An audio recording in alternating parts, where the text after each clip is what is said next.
마태복음 강의 85번째 시간입니다. 마태복음 24장 36절로 25장 30절 말씀까지 이거 본문이 좀 기니까 제가 따로 몇 개 구절만 딱 읽도록 하겠습니다. 네 주인의 즐거움에 참여할지라 라는 제목으로 마태복음 24장 36절로 25장 30절 말씀을 함께 읽을 터인데 이 부분만 함께 읽으면 좋을 것 같습니다. 마태복음 25장 21절입니다. 다 찾으셨으면 함께 봉독하도록 하겠습니다. 시작. 그 주인이 이르되 잘하였도다 착하고 충성된 종아 네가 적은 일에 충성하였음에 내가 많은 것을 너에게 맡기니 내 주인의 즐거움에 참여할지어다 하고. 예수님이 다시 오시는 그날은 우리는 모르고 아버지만 아십니다. 우리는 알 수가 없어요. 왜냐하면 우리는 우리를 구원하는 주체가 아니기 때문입니다. 그날은 우리의 일상 중에 찾아올 것이고 그러면 우리는 매일의 일상을 마지막인 것처럼 준비하자. 이 준비는 극적인 헌신과 봉사, 특별한 예배와 장소가 필요한 것이 아니라 매일매일 하나님과 인격적인 관계를 친밀하게 하고 깊이 하는 것이다 라고 말씀드린 바 있습니다. 이때 우리에게 종말은 더 이상 두려운 날, 시험 문제를 풀어야만 하는 그런 날이 아니라 아버지를 만나는 매우 설레는 날일 것입니다. 그리고 오늘 본문은 그 하나님과의 인격적인 관계를 핵심 삼아서 언제, 어디서, 어떻게 올지 모르는 그날에 대해서 어떻게 준비해야 할지 구체적으로 비유 3가지를 들어서 이야기를 해줍니다. 24장 45절부터 51절까지는 충성된 종의 비유이고 25장 1절로 13절은 신랑을 기다리는 처녀들에 대한 비유입니다. 그리고 14절부터 30절까지는 비유는 이제 많은 돈을 맡은 종, 달란트 비유에 대해서 이야기를 하고 있습니다. 각각에 대해서 살펴보면서 우리는 어떻게 이 땅에서 예수님이 오시기 전까지 준비를 해야만 할까에 대해서 조금 깊이 살펴보도록 하겠습니다. 가장 먼저 우리는 45절부터 51절에 있는 충성된 종에 관한 비유를 살펴볼 수가 있습니다. 주인이 종에게 집을 맡기고 떠났을 때를 가정해서 2가지 종의 태도가 나타납니다. 한 종은 집 사람들에게 때를 따라서 양식을 나누어 주었고 다른 한 종은 동료를 때리고 술친구와 더불어 먹고 마시면서 주인의 재산을 탕진합니다. 주인이 돌아오면 당연히 선한 종은 더 큰 책임을 맡을 것이고 악한 종은 벌을 받고 슬피 울며 일을 갈 것입니다. 두 번째 비유는 25장 1절로 13절로 해서 신랑을 기다리는 처녀들에 관한 비유입니다. 열처녀 비유죠. 우리가 인식한 것하고는 좀 다르게 유대인의 결혼식은 낮이 아니라 저녁부터 시작을 해요.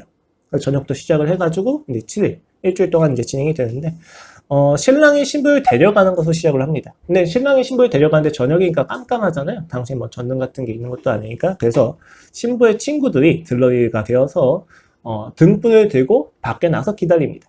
그래서 신랑이 오면 그 등불을 가진 처녀들과 함께 같이 신부의 집에 가고 또 함께 나와서 이제 신랑의 집으로 데려가는 거. 이제 그게 바로 결혼 과정이에요. 그래서 신랑의 집에 들어가면 그때 비로소 잔치가 시작이 됩니다. 근데 5 처녀는 등불을 들고 기름까지 챙겼는데 5 처녀는 등불은 들었으나 기름은 챙기지 않습니다. 그 상황에서 신랑이 더디 오고 우리가 생각할 때는 슬기로운 처녀들은 깨어 있었고 미련한 처녀들은 졸고 있었다고 생각하지만 슬기로운 처녀나 미련한 처녀 모두 졸고 있었습니다. 모두 졸고 있는 중에 밤중에 신랑이 왔다는 이야기 듣고 모두가 깨어서 가려고 하는데 기름이 부족해서 이들은 데려가는 중에 불이 꺼질 수 있겠다 싶어서 빌려달라고 하지만 빌려주지 않고 결국 미련한 처녀들은 다시 기름을 사러 갑니다. 그 중에 신랑의 신부를 데리고 신랑의 집까지 가서 문이 닫히고 미련한 처녀들은 그 집의 잔치에 참여하지 못했다. 이것이 바로 오늘 우리가 보는 처녀들의 비유에 대한 내용입니다. 마지막 14절로 30절까지의 말씀은 달란트 비유죠. 너무 다 잘 알고 계시겠지만 주인이 타고 여행을 가야 해서 종들 보러 소유를 맡깁니다. 5달란트, 3달란트, 1달란트. 당시 한 달란트는 34kg에 달하는 금이에요. 그 금을 세는 하나의 단위인데 오늘날로 따지면 시가 20억에 이제 어느 정도 달하는 이제 그런 양인 거죠. 그래서 3달란트, 5달란트, 1달란트 주셨는데 5달란트와 3달란트를 받은 종들은 각각 2배로 달란트를 불렸는데 반해 1달란트를 받은 종은 땅에 묻었습니다. 그리고 주인이 왔을 때 돌려주는데 주인이 그 종을 질책하면서 그 달란트를 뺏어서 5달란트를 맡긴 종한테 오히려 더 줍니다. 그리고 그 종은 쫓겨나서 울며 이를 갈게 된다라는 것이 모두 우리가 오늘 보는 본문입니다. 다 비유예요. 이렇게 본문의 3가지 비유에는 몇 가지 공통점이 있습니다. 첫째는 모든 상황은 주인이나 신랑이 부재한 상태에서 일어나요. 누군가가 돌아오는 상태를 기다리고 있다는 것입니다. 이것을 전제를 하고 있다는 것이 공통점이고, 둘째는 주인 내지는 신랑의 부재 가운데서 종들과 신부의 친구들이 할 수 있는 반응은 그 두 가지입니다. 첫 번째는 준비하는 거, 두 번째는 준비하지 않는 거. 그리고 세 번째는 돌아온 주인이나 도착한 신랑에 따라서 준비한 자들은 상급을 받고 준비하지 못한 자들은 버림을 당한다라는 것이 바로 공통점들입니다.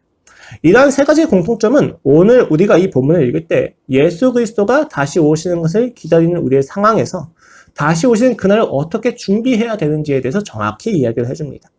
너무 당연하지만 우린 모두 선한 종이 되고 싶을 것입니다. 우린 모두는 슬기로운 처녀가 되고 싶을 겁니다. 준비를 잘해서 주인을 잘 맞이하고 그날에 버림당하지 않는 것을 우리는 모두 소망하고 있습니다. 문제는 신앙이라는 것이 진정성을 가지고는 되어지는 것이 아니라는 것입니다. 열심을 가지고 있다고 해서 진심을 가지고 있다고 해서 우리는 모두 잔치에 참여할 수 있는 것이 아닙니다. 사실 오늘 버림을 당하고 질책을 당하는 종이나 처녀들은 모두 나름대로 준비를 했습니다. 다만 그 준비가 주인이 보기에 적절하지가 않았던 거예요. 이러한 이야기는 무엇이냐? 우리가 열심과 노력을 가지고 하나님 앞에서 나 자신을 주장하기에는 부족하다는 거예요.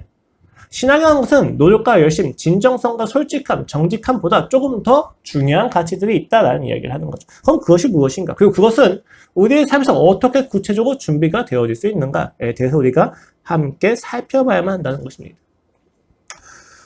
자, 오늘 세 가지 비유에서 우리는 그래서 버림받은 자들은 어떻게 준비를 했기에 그 준비가 허락되지 않고 수용되지 않았는지를 먼저 살펴보면서 어떤 준비가 받은 준비인지 좀 살펴보고자 해요.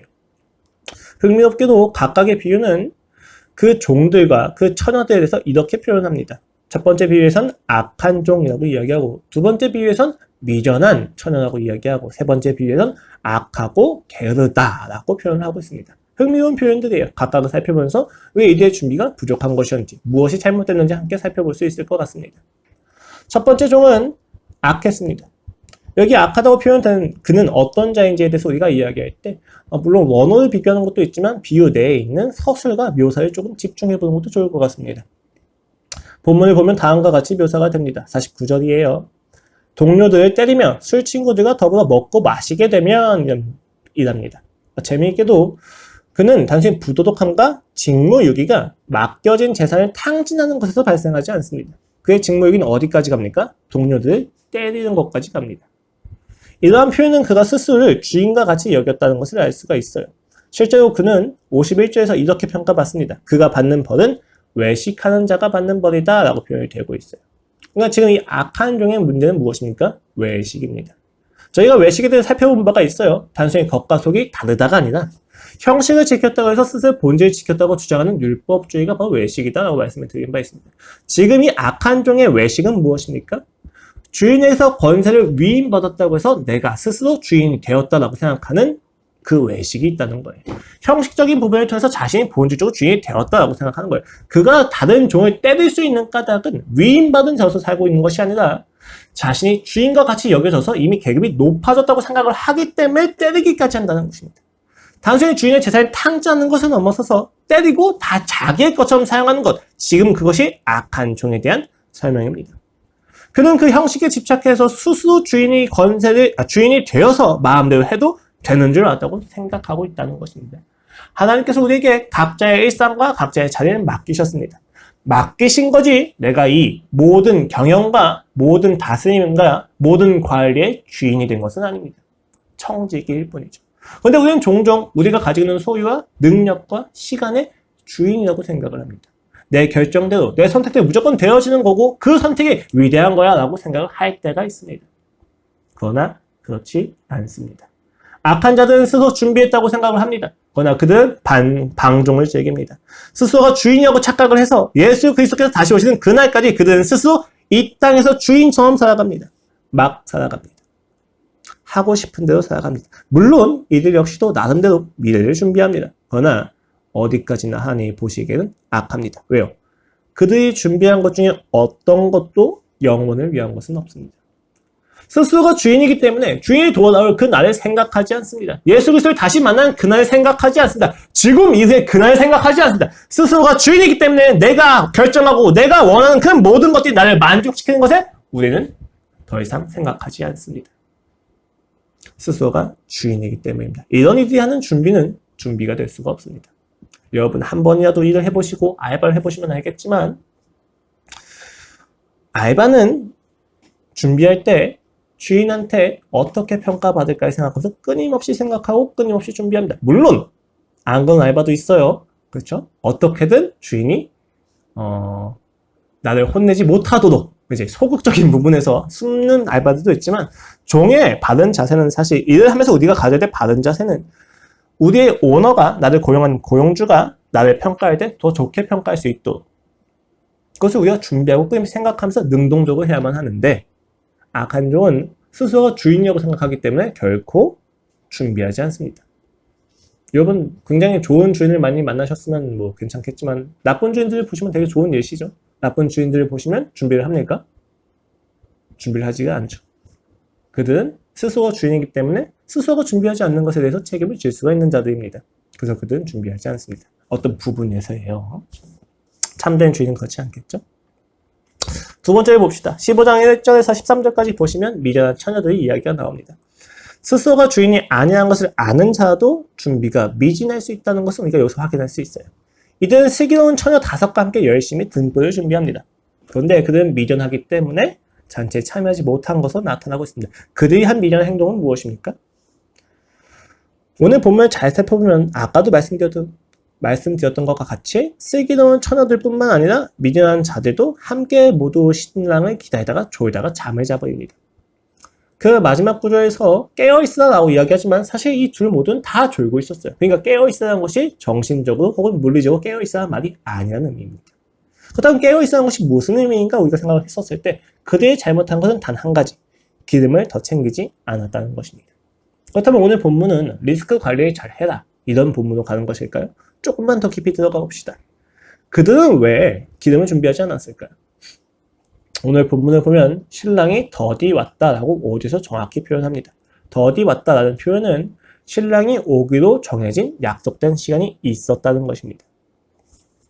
이들은 모두 신랑이 언제 올지 알고 있었다는 것이죠. 정해진 시간이 있었다는 것을 의미합니다. 그런데 슬기로운 처녀들은 기름을 챙겼고 미련한 자들을 챙기지 않았습니다. 약속된 시간이 있으니까 당연히 준비하지 않는 것도 괜찮은 거죠. 문제는 무엇입니까? 자신이 알고 있는 지식이, 자신이 알고 있는 그 약속이 정확히 그대로 이루어질 거라고 믿고 있었다는 것이죠.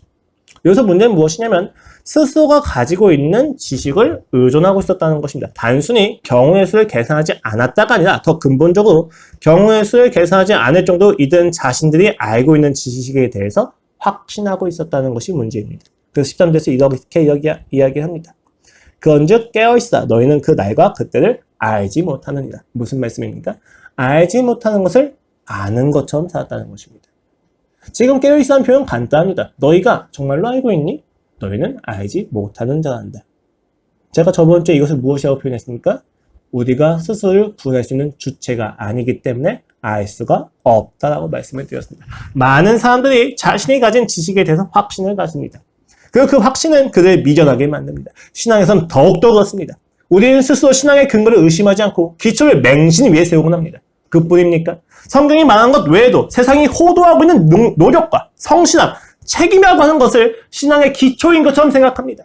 주일날 내가 교회에 얼만큼 성실하고 얼만큼 책임감 있게 얼만큼 노력했으면 내가 충분히 신자된 자로서 살아갈 수 있는 것인데 하나님이 나의 성실함과 노력과 책임감에 반응하지 않으셨으니 하나님이 잘못이라고 우리는 생각하곤 합니다. 미련한 처녀들과 같습니다. 열심을 다해 구하면 신앙적으로 될 것이라고 착각하는 것은 어디까지나 불신입니다. 우리를 결정짓는 것은 우리의 신앙을 결정짓는 것은 노력과 열심이 아니라 부르심입니다. 그가 나를 부르셨는가가 더 중요하기 때문입니다. 심지어 이스라엘 백성을 보십시오. 여리고성을 무너뜨리고 그들은 하나님을 확신했습니다. 그들의 경험은 확신했습니다. 승리가 확신한 자들이었어요. 그렇기 때문에 그들은 그 확신 때문에 아이성 앞에서 무너집니다. 자신들의 경험이 하나님이 되어버린 거예요. 믿음은 소유가 아니라 역동적인 관계입니다. 순간순간마다 확인을 해야 돼요. 그 침란 가운데서 케이스 바이 케이스 이야기가 너무 많이 있을 수 있어요. 물론 원리라는 것은 존재하지만 말입니다. 그런데 그 모든 것을 무시하고 내가 알고 있는 경험과 내가 알고 있는 지식에 갇혀서 미련해졌다는 것을 의미하고 있습니다. 그것은 준비가 아닙니다. 신앙인들은 이것을 매우 깊이 그리고 진지하게 생각해야 됩니다. 우리가 어제 만난 하나님도 우리에게 답이 될 수 없습니다. 우리는 지금까지 내가 만나온 하나님의 그 과정이 나의 신앙을 보증해 줄 거라고 생각하지만 우리의 신앙을 보증한 것은 오늘 내가 하나님과의 관계에서 얼만큼 친밀함을 경험하고 있느냐, 내가 십자가의 예수 그리스도의 그 사랑의 사건을 얼만큼 현재적으로 체험하고 있느냐, 이 부분이에요. 이 부분이 있기 때문에 이전에 있는 그 과거의 경험도 다 의미가 있는 것이지, 내가 오늘 만나지 못했다면 그 과거의 경험들 역시도 나를 주장하진 못한다는 것입니다. 미련한 자들은 자신이 가진 경험과 지식을 확신합니다. 확신이 그들을 미련하게 만든다는 것입니다. 오늘날 우리가 흔히 속된 언어로 이야기하는 꼰대라고 하는 사람들의 특성이 바로 그것이죠. 전 오늘날 꼰대라고 사람들이 그냥 불특정 다수의 어른들 지칭하는 것을 동의하지는 않습니다. 굉장히 안 좋은 문화라고 생각해요. 하지만 그들이 그렇게 이야기할 수밖에 없는 이유들도 있어요. 무엇입니까? 어른들이 자신들의 시대에 자기들이 헤쳐온 방법과 해결의 어떤 수단들을 절대적인 것처럼 생각하면 그것이 꼰대가 될 수밖에 없어요. 해결과 대답을 강요할 수밖에 없단 말입니다. 오히려 미련한 것입니다. 신앙인은 미련해서는 안 됩니다. 우린 매 순간 하나님께 의지해서 그 답을 찾아가야만 하기 때문입니다. 그리고 세 번째 비유에 이릅니다. 25장 14절로 30절 말씀에 이르러서 우리는 달란트 비유를 봅니다. 여기서 악한 종, 한 달란트를 받은 종은 게으르고 악하다라고 해서 이중으로 표현이 되고 있어요. 이중으로 그 성품이 부정적으로 표현된다는 점에서 조금 더 유심히 살펴볼 필요가 있다고 느껴집니다. 그는 다른 두 종과 마찬가지로 떠나는 주인으로부터 한 달란트를 받았어요. 이것에 대해서 어떤 학자들이나 어떤 목회자들은 한 달란트 받은 것 자체가 문제다라고 이야기하는 분도 있어요. 비교의식 때문에 이 종이 5달란트, 3달란트 받은 자하고 자신을 비교했기 때문에 그렇게 된 거야 라고 이야기하지만 비교하기에는 사실 너무 큰 돈입니다. 아까도 말씀드렸지만 한 달란트는 오늘날 20억에 달하는 돈이고 그 돈이면 얼마든지 무엇이든지 간에 할 수 있는 처지였어요. 그러니까 단순히 비교했기 때문에 그렇게 된 거다라고 이야기한 건 좀 과도한 비약입니다. 15절을 보시면 그 재능을 따라서 맡겼다는 것을 또 보면 이것은 단순히 준 것이 아니라 경영을 위한 투자라는 것을 우리가 알 수가 있어요. 주인은 단순히 이것을 맡긴 것이 아니라 이들이 이것을 받고 나름의 사업을 하기를 바랬다는 것입니다. 이것은 무엇을 의미하느냐? 종들한테 돈을 준 게 아니라 돈을 투자했다는 거예요. 종들은 그 돈을 자기의 것으로 여길 수 있는 여유나 생각이 있을 수가 없었습니다. 맡긴 것이기 때문이죠. 그렇기 때문에 비교하는 건 말이 안 됩니다. 자, 그는 5달란트와 3달란트 받은 자들과 달리 한 달란트를 땅에 묻습니다. 그리고 그대로 주인에게 돌려줍니다. 이때 그가 하는 말은 그가 게으르고 악하다는 평가를 받는 이유에 대해서 정확히 보여줍니다. 두 가지입니다. 첫 번째는 그가 주인을 오해했습니다. 그는 이와 같이 이야기합니다. 주인이여, 당신은 굳은 사람이다. 여기 굳은 사람이란 건 엄격한 사람이다. 두려운 사람이다 라는 표현입니다.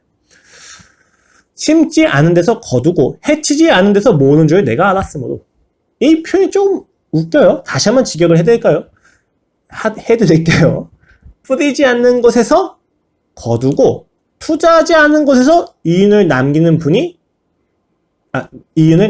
분이십니다 라고 이야기하는 거예요. 당신은 심은 데서 거두는 분이 아니잖아요. 심지 않은 데서 거두는 분이잖아요 라고 지금 종이 이야기하는 거예요. 조금 이상한 거죠. 무슨 이야기입니까? 그는 주인의 성품을 완벽하게 오해했고 그는 주인이 돈을 맡긴 이유와 의도를 완벽하게 오해했습니다. 그가 완고하고 엄격해서 자신에게 달란트를 준 이유는 투자나 이윤을 남기기 위한 것이 아니라 단순히 맡긴 거라고 봤습니다. 그래, 주인은 이 돈을 내가 얼만큼 잘 가지고 있는지 모르려고 한 거지 라고 오해했다는 거예요. 그러나 그것은 아주 피상적인 합리화였습니다. 주인은 이야기합니다. 그러면 네가 마땅히 내 돈을 취리하는 자들에게나 맡겼다가 은행에 이자를 주는 자들 맡겼다가 내가 돌아와서 내 원금과 이자를 받게 하였을 것이니라 하고, 야, 내가 심지 않는 데서 거두는 자고 네가 생각을 했다면 은행에 맡겨서 이자도 받았겠지. 넌 지금 그 말이 거짓말이야. 맞습니다. 실제 이유는 두 번째입니다. 그는 주인을 두려워했습니다. 이어서 이렇게 이야기합니다. 종이 두려워하여 나가서 당신의 달란트를 땅에 감추어 두었었나이다. 벗어서 당신의 것을 가지셨나이다. 종은 알고 있어요. 자신이 받은 것이 주인의 것인 것을. 그러나 그 종은 주인의 의도까지는 파악하지 못했습니다. 우리가 모두 받은 은사가 있어요. 그러나 그 은사를 가지고 있는 것에 만족하는 경우가 있죠. 여기서 이야기하는 은사는 특별한 재능, 탤런트 이런 것만 의미하는 건 아니에요. 여기서 이야기하는 은사는 우리에게 주어진 모든 소유, 능력, 환경을 모두 의미합니다. 하나님께서 우리에게 슬픔을 주시고 분노를 주신 것까지도 포함합니다.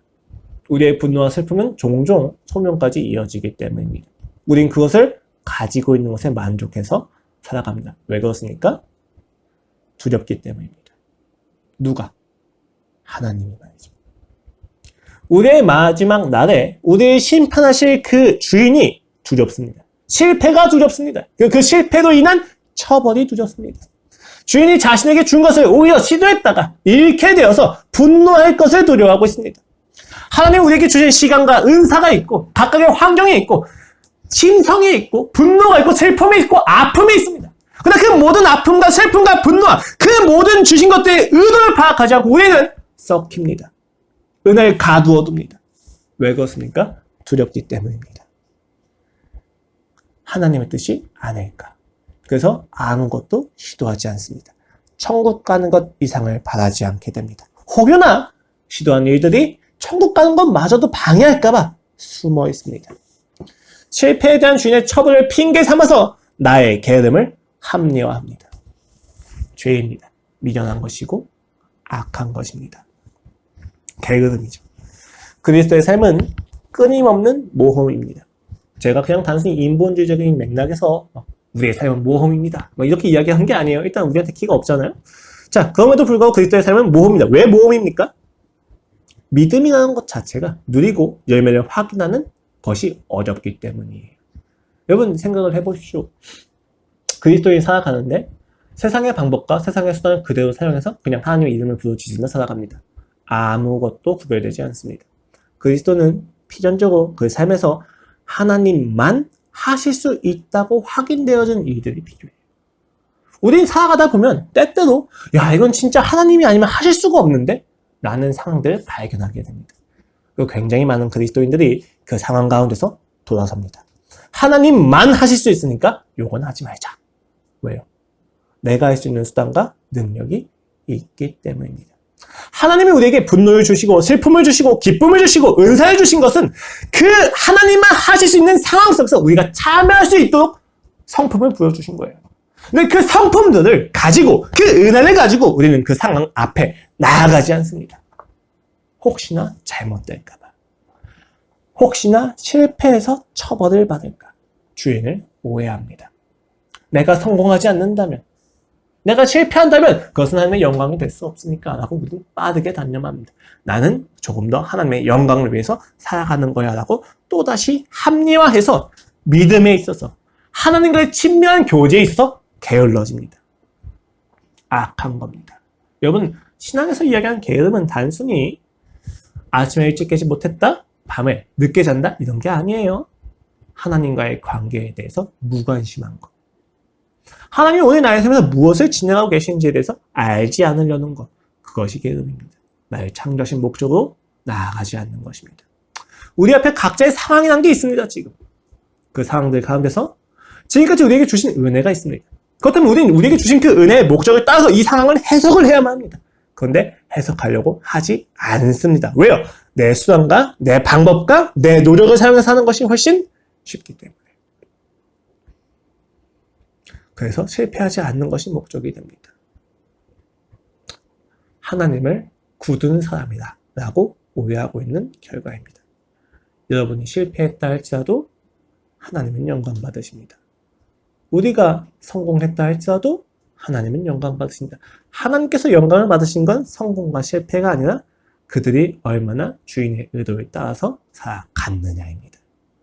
무엇이라 이야기합니까? 네가 적은 일에 충성하였구나. 주인은 단 한 번도 야 5달란트를 2배 물렸구나. 네가 경영할 수 있는 능력이 탁월하구나 라고 이야기하지 않습니다. 네가 충성하였다고 이야기합니다. 실패가 두렵습니까? 네, 두렵습니다. 저도 두렵습니다. 가족이 생기니까 더 두렵습니다. 내가 가진 것이 믿음이 아니라 고집일까봐 초조합니다. 조급합니다. 매일 밤 잠을 이루지 못합니다. 그러나 가족을 하나님보다 더 사랑하는 마음은 게으름입니다. 하나님께서 저희 가족에게도 하나님을 보여주려고 역사를 하시는 건데 외면하고 있는 거죠. 여러분, 홍해가 앞에 있어요. 생각해 보십시오.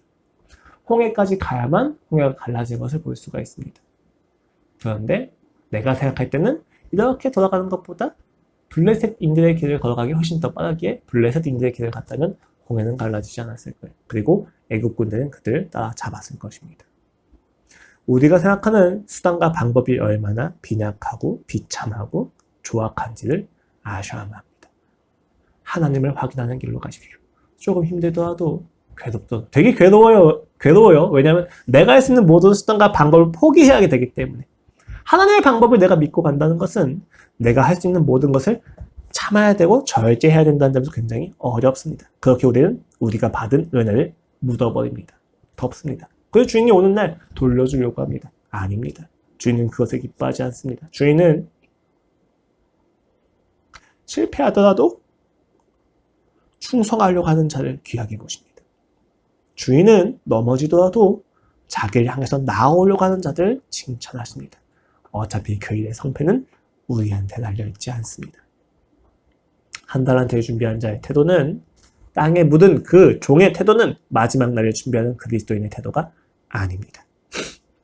이들의 공통점은 무엇입니까? 악하고 미련하고 게으른 자들, 스스로가 주인 된 줄 아는 자들, 자신이 경험하고 아는 지식을 맹신하는 자들, 주인의 성품을 이해하지 못하고 두려움을 핑계 삼아서 실패를 피하려고 하는 자들, 이들의 공통점이 무엇입니까? 우리는 이 비유가 1차적으로 겨냥하고 있는 대상이 누군지를 알고 있어야 돼요. 단순히 교훈과 우화가 아니기 때문입니다. 오늘 이 비유는 당시의 종교 기득권자들로 대표되는 이스라엘, 유대인을 배경으로 하고 있습니다. 여러분 잘 생각해 보세요. 악하고 미련하고 게으른 자, 모두 이스라엘 백성들을 의미합니다. 종교 기득권자들이죠. 실제로 5번째 강한 내용 자체가 첫 번째 강압은 교차 대칭에 이른다는 점에서 더 확실합니다. 이스라엘은 악합니다. 하나님께서 그들을 구원하셨습니다. 그들의 왕이 되셨고 법을 주셨습니다. 그러나 그들은 왕을 요구했고 스스로 법을 만든 자들이라고 착각을 해서 율법을 휘둘렀습니다. 권력을 휘둘렀습니다. 그들은 악합니다. 이스라엘은 미련합니다. 스스로 아는 지식에 갇혀서 아는 척을 하고 있습니다. 그들은 하나님을 안다고 자부하지만 예수 그리스도를 알아보지 못했습니다. 미련합니다. 이스라엘은 게으릅니다. 이들은 주께서 주신 달란트와 같은 약속과 은혜를 묻어두어서는 안 되었지만 그들에게 하나님은 빛이 되라고 이야기를 하셨지만 이들은 자신들을 위하여 그 빛을 간직하고 스스로를 위안했습니다. 그들은 탁월함과 구별됨은 정치적 승리와 무력을 사용한 정복에서만 나타난다고 착각을 했습니다. 포로가 되고 조국을 잃어버린 디아스포라 중에서는 결코 하나님의 아름다움이 나타날 수 없다고 그들은 생각했습니다. 그들은 또다시 포로가 되고 또다시 흩어지는 것을 두려워했습니다. 심지어 이사야 당시에도 이사야가 선포한 내용은 너희가 포로가 되어야 된다. 예레미야가 선포한 내용은 너희가 흩어져야 된다였음에도 불구하고 그들은 또다시 흩어지는 것을 두려워합니다. 하나님을 오해해서 스스로를 숨기고 스스로를 방어하려고 하고 있는 것입니다. 그들은 하나님이 오시는 그날을 준비하지 못한 것과 같습니다. 공통적인 문제예요. 그들은 하나님을 사랑하지 않았습니다. 악하고 게으르고 미련한 자들 다 똑같습니다. 그들은 하나님보다 자신이 주인 되었다는 사실에 만족했고 그들은 하나님보다 자신이 아는 지식에 만족했으며 그들은 하나님보다 자신이 하나님께 받은 소유에 만족했습니다. 그들은 하나님을 사랑하지 않았습니다. 이런 이들에게 종말이라고 하는 것, 예수님께서 다시 오시는 그날은 풀어야만 하는 시험 문제와도 같습니다. 준비를 잘 할 수가 없습니다. 아무리 열심히 해도 아무리 진정성을 다한다 할지라도 그들은 아버지를 맞이할 준비가 아니라 시험 문제를 푸는 고시생의 마음으로 그날을 맞이하게 되기 때문입니다. 우리는 어떻습니까? 우리는 지금 어떤 마음으로 준비합니까? 마지막 날 심판받을 것, 판단받을 것을 끊임없이 생각하고 계십니까? 그것 자체가 잘못된 건 아니에요. 판사한테 판단받는 마음입니까? 아버지한테 평가받는 마음입니까? 이것이 중요합니다. 오늘 우리는 그 아버지, 하나님을 아버지로 여기고 있느냐는 것이죠. 그렇다면 참된 준비가 무엇인지에 대해서 너무 쉽게 도출할 수 있습니다. 참된 준비는 무엇입니까? 아버지를 만나고 싶어하는 것입니다. 그러한 갈망으로 매일을 마지막 날처럼 일상을 사는 자들이 바로 충성되고 슬기롭고 착한 자들입니다. 각각의 비유를 풀어서 이야기하자면 다음과 같이 이야기할 것입니다. 첫 번째 비유에서는 충성되고 지혜 있는 종이 되어 주인에게 그 집 사람들을 맡아 때를 따라 양식을 나눠줄 자가 누구냐? 여기 때를 따라 양식을 나눠준다는 표현은 주인의 것을 주인의 의도대로 경영하는 것을 의미합니다. 주인이 내게 맡긴 것을 주인의 뜻에 따라서 주인의 때에 사용합니다. 우리가 받은 은사, 소유, 시간 모두 하나님의 것인 것을 알고 그 주신 목적을 따라서 우리가 사용을 합니다. 여기에는 내가 어제 받은 은혜도 모두 포함됩니다. 왜 어제 나한테 오셔서 사랑한다고 이야기하셨습니까? 오늘 내가 그 사랑을 알아야만 이겨낼 수 있는 길이 있기 때문이에요. 그런데 우리는 이것을 하나님의 사랑으로 이기려고 하지 않고 내가 가진 힘으로 이기려고 한단 말입니다. 이것을 포기해야 됩니다. 두 번째는 슬기 있는 자들은 그릇에 기름을 담아 등과 함께 가져갔더니 기름을 챙깁니다. 무슨 이야기입니까? 스스로가 알고 있는 지식에 함몰되지 않습니다. 자신이 알고 있는 정보가 틀릴 수 있다는 것을 압니다. 왜요? 그들은 신랑이 아니기 때문입니다. 그들은 기다리는 자입니다. 기다리는 자는 특정 시간대에 딱 잡아서 언제 첫 번째, 두 번째, 세 번째 경우의 수를 계산하는 것이 아니라 나는 모르니까 최대한을 준비하자. 이게 기다리는 자의 태도입니다. 아들이 아니죠. 이젠 딸이죠. 딸이 가출을 했습니다. 부모가 기다려야죠. 부모가 기다릴 때 딸이 오는 날을 오케이 첫 번째 계획, 두 번째 계획, 세 번째 계획을 짜서 딱 기다릴까요? 매일 기다립니다. 그것이 기다리는 자의 태도입니다. 매일 기다릴 수 있는 준비를 하는 것입니다. 우리가 마지막 날을 준비한다는 것은 그런 것입니다. 겸손해져야만 합니다. 언제 올지 모르기 때문입니다. 언제 올지 모르는 그 딸이 혹시 아버지가 기다리지 않는다는 사실에 실망해서 다시 가출을 할까봐 애타는 마음. 그것이 신자가 가지는 하나님을 기다리는 마음입니다. 당장 내려오신다고 할지라도 준비되어 있는 것. 내가 죽는 그날까지 내가 내 눈으로 확인하지 못한다 할지라도 준비하는 그 마음이 신자가 기다리는 겸손함입니다. 셋째는 5달란트와 2달란트 받은 자들과 달리 5달란트와 2달란트 받은 자들은 모두 받은 만큼의 이익을 남겨냈습니다. 아까도 말씀드렸지만 주인의 칭찬은 동일합니다. 적은 일에 충성하였음에. 사실 이거 되게 재밌지 않습니까? 적은 일. 5달란트는 100억입니다. 3달란트는 60억이죠.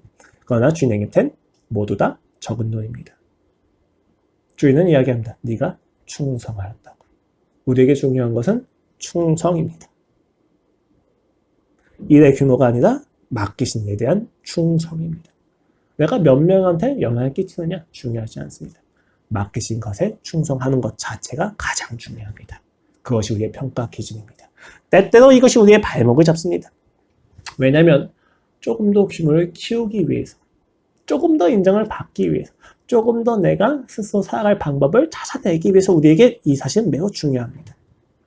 적은 일이 아니라 큰 일에도 충성을 할 수 있다고 생각을 합니다. 그러나 여러분, 하나님이 바라시는 것은 10달란트가 되는 게 아니고 6달란트가 되는 게 아니고 3달란트, 2달란트죠. 4달란트가 되는 게 아니고 충성하는 것입니다. 내게 맡기신 자리에 충성하는 것. 그가 내게 이 자리를 허락하셨다는 것에 대해서 신뢰하는 것. 그리고 이 주인이 설령 내가 이 자리에서 실패한다 할지라도 나를 버리지 않는다는 것. 그것이 우리가 주인을 기다리는 자의 태도입니다. 모두 같은 내용입니다. 하나님을 인격적으로 사랑하는 자들의 태도입니다. 나의 경험과 연륜을 믿지 않고 나의 지식과 믿음으로 주님을 따라 실패하더라도 더 알고 사랑하려고 하는 자들의 태도. 바로 이것이 그날을 기다리는 신자의 태도입니다. 맡겨진 일상을 주인의 것인 것을 알고 주님을 신뢰해서 마지막 날을 기다리십시오. 여러분이 해야 될 것은 더 큰 일을 하는 것, 더 크게 인정받는 것, 더 높이 성장하는 것 아닙니다. 맡겨진 것에 충성을 다하는 것. 여러분에게 주어진 모든 상처와 아픔, 기쁨과 즐거움, 잘하는 것들, 못하는 것들을 받아들이는 것입니다. 우린 그게 참 열받아요. 우리 주석이랑도 어제도 잠깐 이야기했지만 저 사람은 재능이 있기 때문에 조금 더 잘하고 나는 재능이 없기 때문에 조금 더 못합니다. 그럼 저 사람이 더 유리하니까 우린 그만두고 싶어합니다. 결과가 다르잖아요. 그러나 그리스도인의 자세는 그럼에도 불구하고 맡기신 자리에 있다면 해야 된다는 것입니다. 아주 놀랍게도 세상에서도 재능이 있다고 다 성공하지는 않습니다. 재능보다 더 소중히 여기는 것들이 분명하게 존재합니다. 특히 여러분이 나중에 오너가 되시면 알 거예요. 일을 잘하는 것보다 중요한 게 있습니다. 일을 더 탁월하게 하는 것보다 훨씬 더 중요한 게 있습니다. 그게 없다면 의미가 없기 때문입니다. 그것이 무엇입니까? 나하고 친해야 됩니다. 특히 한국 사람이 좀 그게 심해요, 사실. 주인하고 친하면 부장까지 될 수가 있습니다. 오너하고 친하면 승급을 빨리 할 수 있게 되죠. 아무것도 아닌 것 같지만 굉장히 중요한 이야기입니다. 인격적인 관계가 사실 더 중요하기 때문입니다. 마지막으로 말씀을 좀 정리하겠습니다. 그렇다면 주의 명령을 따서 잘 준비한 자들한테 주어진 상급이 무엇입니까? 우리는 이것을 통해서 우리가 준비할 것이 무엇인지 다시 한번 확인할 수가 있어요. 우리는 굉장히 많은 경우 보상을 생각합니다. 내가 가지고, 내가 소유한 무언가. 그러나 여러분 정확히 보세요. 제가 말씀을 읽어드릴게요. 첫 번째 비유에서 주어진 상급입니다. 내가 진실로 너희에게 이르노니 주인이 그의 모든 소유를 그에게 맡기리라. 준다가 아닙니다. 두 번째 비유입니다. 그들이 살아가는 사이에 신랑이 오므로 준비하였던 자들은 함께 혼인잔치에 들어가고. 세 번째 비유입니다. 그 주인이 이르되 잘하였도다 착하고 충성된 종아 네가 적은 일에 충성하였으며 내가 많은 것을 너에게 맡게 되니 네 주인의 즐거움에 참여할지어다 하고. 놀랍게도 주인은 종들한테 주지 않습니다. 더 맡길 뿐입니다. 세상에선 조금 열받는 얘기죠. 성실하고 열심히 했더니 일을 더 시킵니다. 군대에서 선임한테 라면을 진짜 기가 막히게 끓여줬어요. 그랬더니 계속 라면을 끓이게 시킵니다. 심지어 다른 동기들 것까지 자기가 끓이게 되는 거죠. 굉장히 열받는 상황이에요. 그러나 신앙에서는 이것이 열받는 일이 아닙니다. 왜 그렇습니까? 주인과 종의 관계란 이제 종의 입장에서는 사실 주인에게 더 신뢰받고 일을 더 많이 받는 것이 주인의 즐거움에 참여하는 것이기 때문입니다. 그래서 두 번째 비유에서는 잔치에 참여하는 것이라고 표현을 하는 것이죠. 마지막 날 우리에게 주어지는 보상은 하나님의 인격적인 관계에 무한한 즐거움입니다. 그를 무한하게 즐거워하는 그 순간들입니다. 그날에 이르기까지 하나님께서 우리에게 주시는 상급은 무엇입니까? 이제는 좀 고통 없이 행복할 수 있는 것? 이제는 조금 힘들지 않게 내가 살아갈 수 있는 것? 아니요. 신앙은 멈출 수 없습니다. 신앙은 매 순간 나아가야만 합니다. 매 순간 내가 하나님의 뜻에 순종했다면 하나님이 그 다음 순종의 스텝에서 주실 것은 더 크고 더 부담되고 더 힘든 일들입니다. 그것이 우리에게 불만이 되지 않는 까닭은 그 일들 가운데서 우리는 더 큰 하나님을 만나기 때문입니다. 여리고를 무너뜨리고 홍해를 가르셨던 그 하나님을 만나러 가는 길입니다. 그 하나님을 알아가는 것이 우리의 유일한 소망이요, 즐거움이요, 기쁨이 된다는 것을 알기에 우리는 나아갑니다. 그 보상을 기다리십니까? 그 보상을 기대하고 계십니까?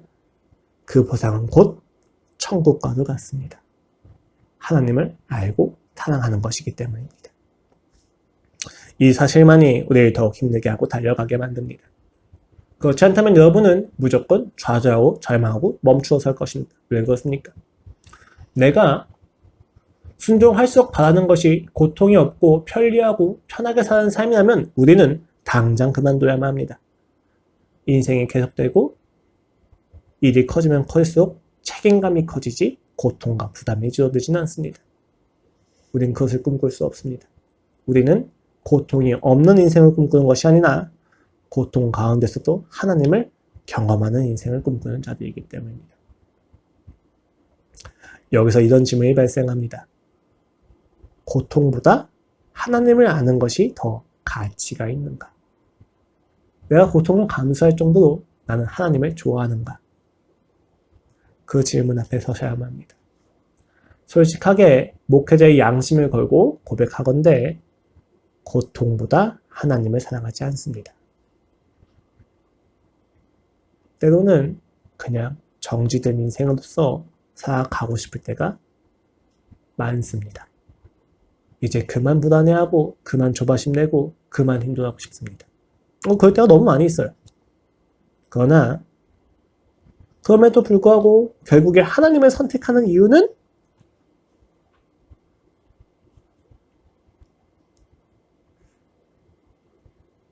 예수 그리스도께서 나를 위해서 죽으시고 부활하신 그 사랑이 너무 아름답기 때문입니다. 다른 무엇보다도. 내 감정이 나를 함몰시킨다 할지라도, 내가 지금 느끼는 힘듦이 나를 매몰시킨다 할지라도, 아무리 눈을 감아도 예수 그리스도의 그 아름다우심은 사라지지 않습니다. 그래서 우리는 나아갑니다. 그래서 우리는 한 발자국 더 내딛습니다. 신자의 인생은 잘난 척하면서 나는 하나님만 좋아! 라고 나가는 인생이 아니라 진짜 못해 먹겠다! 라고 하면서도 하나님이 너무 좋아 그래도! 라고 하면서 나가는 인생이 좀 가깝지 않을까 생각도 듭니다. 물론 성숙해질수록 우리는 더 큰 즐거움을 누리게 될 것입니다. 무엇을 기대하십니까? 고통이 없는 것, 실망과 불안, 좌절과 두려움이 사라지는 것? 아닙니다. 여러분이 원하신 건 그런 날이 아니에요. 여러분이 진짜 원하는 것은 하나님을 더 알아서 더 가치 있게 살아가는 것일 겁니다. 가장 중요한 것은 우리가 그토록 사랑하는 신랑이신 예수 그리스도와 아버지 되신 하나님, 그리고 함께 해주셨던 성령님을 온전히 보고 교제하게 될 것이라는 사실. 그것이 우리가 기대하고 있는 내용입니다. 마지막으로 잠깐 제 이야기를 드리자면 저 역시도 지금 하나님이 하시지 않으면 안 되는 상황 가운데 있습니다. 너무너무 화가 나는 것은 그 상황 가운데서 내 수단과 내 방법을 통해서 해결할 수 있는 방법이 너무 많다는 거예요. 이게 좀 종종 열받을 때가 있어요. 내가 할 수 없으면 그냥 한 게 낫겠는데 내가 할 수 있는 게 있고 내가 타협할 수 있는 게 있으니까 오히려 밤에 잠을 못 자요. 오히려 내 삶에 평안이 없습니다. 참 이상하더라고요. 그런데 오늘 찬양을 하면서 그런 생각이 좀 떠올랐습니다. 나는 다시 오시는 예수님을 얼만큼 기다리고 있나? 내가 내 자격과 조건에 의존하는 만큼 기다리지 않습니다. 회개가 나옵니다. 하나님 앞에 죄송스럽고 용서를 구할 수밖에 없게 됩니다. 여러분, 새내교회 지체 여러분, 정말 작은 교회고 보잘것없습니다. 잠깐 서로를 보시면 아시겠지만 서로에게 소망이 없습니다. 그렇죠? 다 찌질하고 다 찡다 같고 그렇죠? 조금 표현이 과해서 불쾌하시다면 좀 죄송합니다. 그러나 사실인 건 분명합니다. 우리에게는 소망이 없습니다. 여기서 무엇을 기대하십니까? 매주 주일날 힘든 몸을 끌어안고 졸린 몸을 끌어안고 왜 나오십니까? 저는 왜 설교를 준비합니까? 자고 싶고 힘든데 새하는 계속 똥을 싸는데 저는 왜 설교를 준비합니까? 하나님이 좋기 때문입니다. 우리 여러분 심플하게 갑시다. 하나님을 사랑하기 때문입니다. 그리고 하나님이 나를 사랑한다는 사실 알고 싶기 때문입니다. 아직 알지 못한다면 그 즐거움이 무엇인지 궁금하기 때문에 우리는 나옵니다. 그것이면 됩니다. 그것이 우리의 인생에서 살아갈 유일한 원리입니다. 기준입니다. 하나님이 좋아야 합니다. 하나님을 사랑해야만 합니다. 그게 아니라면 여러분은 끊임없이 나의 자격과 나의 수단대로 살아갈 것이고 그렇게 살아가는 만큼 하나님을 경험하지 못할 겁니다. 홍해 앞에서 조선 기술이 있었다면 배를 만들어서 타고 갔을지도 모르잖아요. 조선 기술이 없었으니까 모세의 지팡이를 의존합니다. 근데 그게 조금 더 괜찮습니다. 문제는 조선 기술이 있는데도 불구하고 잠깐 멈추실 때 순종할 수 있겠느냐라는 것입니다. 죽더라도 그냥 가봅시다. 뭐 실패해도 그냥 가봅시다. 뭐 어떻습니까? 실패하면. 죽으면 좀 어떻습니까? 세아가 나중에 커서 원망하면 좀 어떻습니까? 내보내면 되지. 불만 많으면 내가 독립하면 되지. 라고 하면 되잖아요. 그쵸? 그냥 도박 삼아서 가는 게 아니라 내게 맡겨진 일에 충성하기 위해서 그 하나님을 조금 더 알기 위해서 한번 그냥 가봅시다. 여러분의 삶에서도 그 용기의 발자국을 권면드리겠습니다. 여러분 어차피 이리 재고 저리 재도 실패할 가능성이 없어지진 않아요. 그냥 실패한다고 생각하고 가면 돼요. 그러나 우리가 확신하는 것은 실패 가운데서도 나는 반드시 하나님을 알고야 말 거다. 이 부분이어야만 합니다. 기도하겠습니다. 하나님 아버지, 오늘 우리가 이렇게 함께 예배하게 하시고 기도하게 하시고 말씀을 듣게 하셔서 감사합니다. 주님, 저의 이야기가 아니라 하나님의 메시지가 되어서 오늘 이곳에 선포가 되어졌을 줄로 믿습니다. 아버지, 기대합니다. 실패하더라도 알 수 있는 것을 기대합니다. 그렇잖아요, 주님. 아브라함도 잘나서 조상이 된 게 아니잖아요. 나도 잘나서 나아가는 게 아닙니다. 아브라함한테 역사하셨던, 아브라함을 붙잡으셨던 그 하나님을 기대합니다. 아버지, 내 인생이 실패라 할지라도 나는 신앙 가운데서 하나님과의 관계에서는 결코 실패할 수 없습니다. 당신이 나를 찾아오시기 때문입니다. 감사합니다, 주님. 주님의 다시 찾아오심에 감격하고 다시 한 걸음을 내딛게 하여 주시옵소서. 나는 모르지만 주님께서 합력하여 선을 이루실 거라 믿습니다. 감사합니다, 주님. 예수 그리스도의 이름으로 기도드렸습니다.